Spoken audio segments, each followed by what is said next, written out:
and welcome to the Clinical Liver Disease video series. CLD is an official learning resource of AASLD.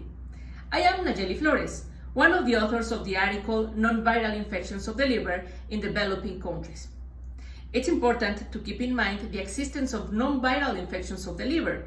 They can be caused by bacteria, parasites, fungi, and helminths. In this article, we describe the most important facts regarding liver abscess, hepatic tuberculosis, hepatic fungal infections, and hepatic hydatid disease. Liver abscess are encapsulated collections within the liver parenchyma and can be classified as amoebic, pyogenic, fungal, or mixed. Most cases of pyogenic liver abscess have underlying abdominal disease such as appendicitis, diverticulitis, inflammatory bowel disease, or malignancy. Amoebic liver abscess is the most common extraintestinal manifestation of amebiasis. Echography and computed tomography are the initial imaging of choice. Treatment requires broad-spectrum antibiotic therapy and, in most cases, percutaneous drainage. Surgical drainage may be necessary in patients with incomplete response, renal impairment, multiloculated or ruptured abscess.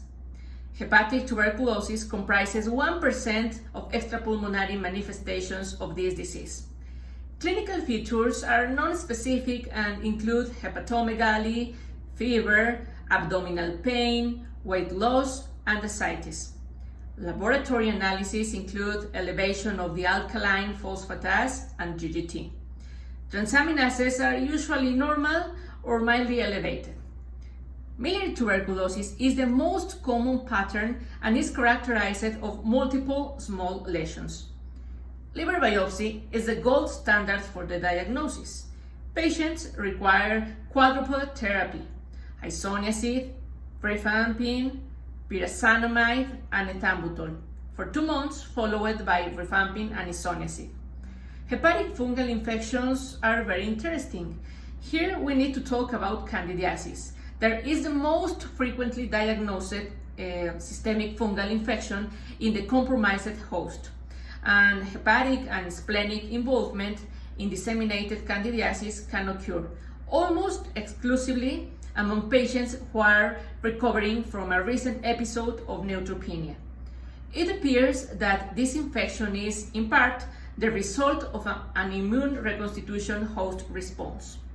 The diagnosis is often based on the presence of fever and the radiological manifestations of the disease, multiple intrahepatic lesions, or classical bull's eye lesions.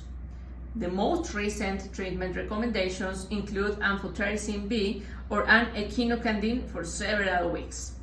And finally, human hydatid cyst disease is a health issue that is particularly important in developing countries. It is caused by the zoonotic parasite Echinococcus granulosus, the most prevalent worldwide. Cyst echinococcosis can involve the lungs, kidney, and the brain, but due to the bowel venous drainage system, it tends to affect the liver in almost all of cases.